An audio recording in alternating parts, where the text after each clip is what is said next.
Hello guys, Pooja this side. Welcome और welcome back to my channel. जैसा कि आप लोगों ने थंबनेल में देख लिया होगा, ये वीडियो रीजनिंग प्रीलिम्स के लिए होने वाली है।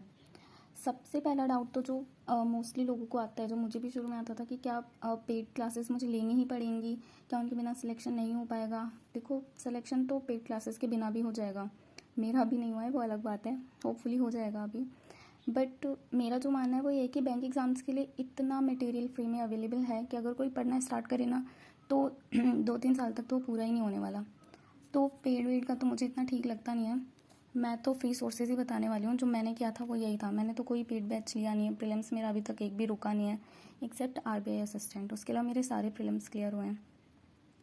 तो मैंने किसी टीचर को भी, स्पेसिफिक टीचर को भी फॉलो नहीं किया था। मैं टॉपिक वाइज स्टडी सजेस्ट करती हूँ सभी को। मैं खुद भी वही करती हूँ। मैं क्या करती हूँ, जैसे मान लिया आज का टॉपिक लिया है मैंने सिलॉजिज्म, मुझे ये ख़त्म करना है आज। अब इसमें 3 घंटे जाएँ, 3.5 घंटे जाएँ, 4 घंटे जाएँ, वो मेरे ऊपर डिपेंड करता है कि मैं कितना फोकस होकर वो टॉपिक कर रही हूँ। तो मैं यूट्यूब ओपन करूँगी, इस पर डालूंगी सिलॉजिज्म फॉर बैंक एग्जाम्स। सभी, मुझे लगता है सभी जो भी फेमस टीचर्स हैं सबके वीडियोज़ आ ही जाएंगे रिकमेंडेशन में। तो मैं वो वीडियोस देखना स्टार्ट करूँगी। वहाँ से अपनी टॉपिक का कॉन्सेप्ट जो है वो क्लियर करूँगी कि कॉन्सेप्ट क्या है, सिलोजिज्म में होता क्या है, समय अरबी है तो उसको करना कैसे है।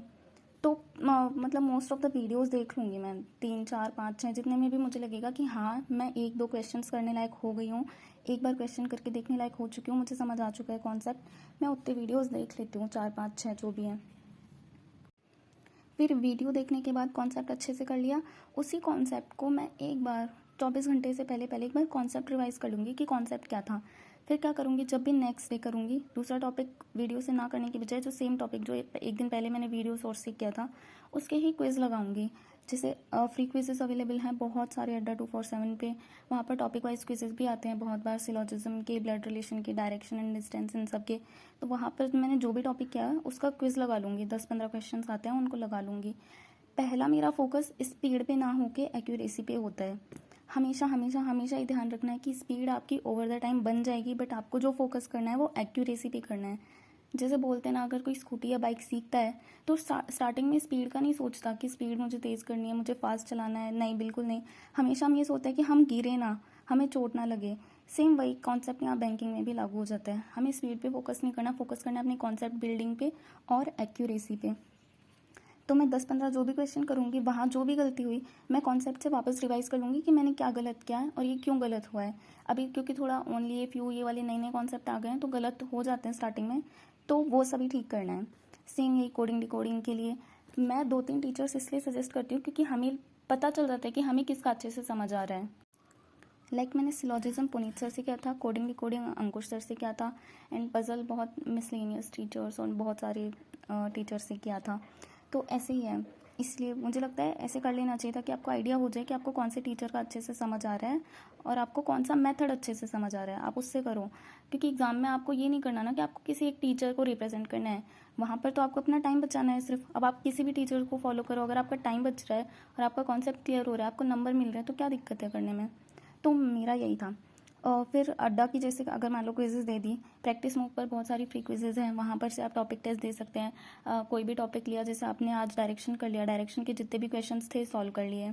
इतनी सारी पीडीएफ्स अवेलेबल हैं, पीडीएफ से सॉल्व कर सकते हैं। आपने उस टॉपिक का टेस्ट नहीं लगाया, एनालाइज नहीं किया खुद को कि मैंने कहाँ गलत किया, कहाँ टाइम कम करना था, कहाँ टाइम ज़्यादा करना था, जो भी है, अगर एनालिसिस नहीं किया, एनालिसिस पार्ट आपका कमज़ोर है, तो वो टॉपिक आपका वेस्ट हो जाएगा। आपने उस पर कुछ नहीं किया, वो ज़ीरो के बराबर हो जाएगा।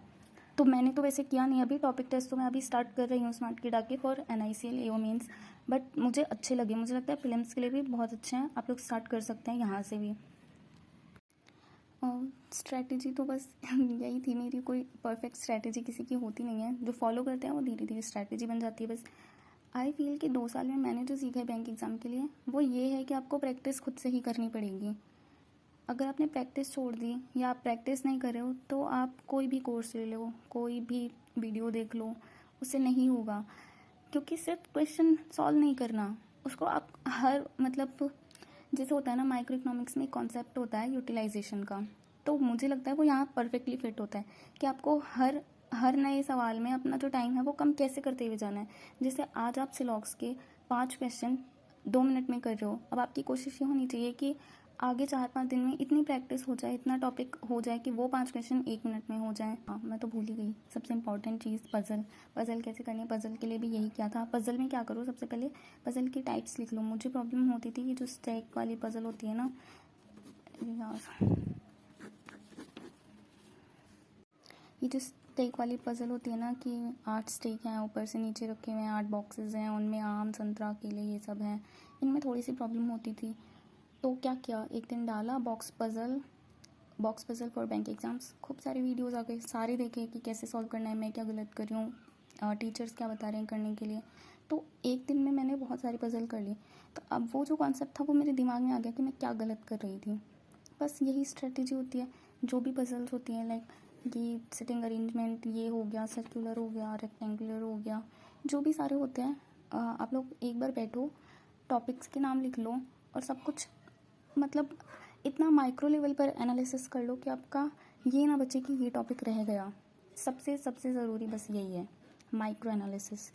तो बस इसी के साथ वीडियो ख़त्म करते हैं। मुझे ज़्यादा स्ट्रैटेजी बतानी तो आती नहीं है, और सबसे इम्पॉर्टेंट जिसका कोई ऑल्टरनेटिव ही नहीं है वो तो है प्रैक्टिस और मेहनत। वो तो करनी ही पड़ेगी, वो तो चाहे मैं हूँ, चाहे आप हो, चाहे कोई और हो, बिना मेहनत के तो कोई एग्ज़ाम क्लियर नहीं होता। तो बस यही है, बस प्रैक्टिस नहीं छोड़नी है एग्ज़ाम तक। 3 महीने एक बार टॉपिक्स हो जाएं अच्छे से, फिर उसके बाद तो बस सेक्शनल मॉक्स लगाओ, फुल लेंथ मॉक लगाओ और एनालिसिस करो। इतना ही रह जाता है प्रीलिम्स के लिए। All the best for RRBs and IBPS prelims exams. थोड़ा वीडियो अच्छा बनाने की कोशिश करूँगी वो। Okay bye.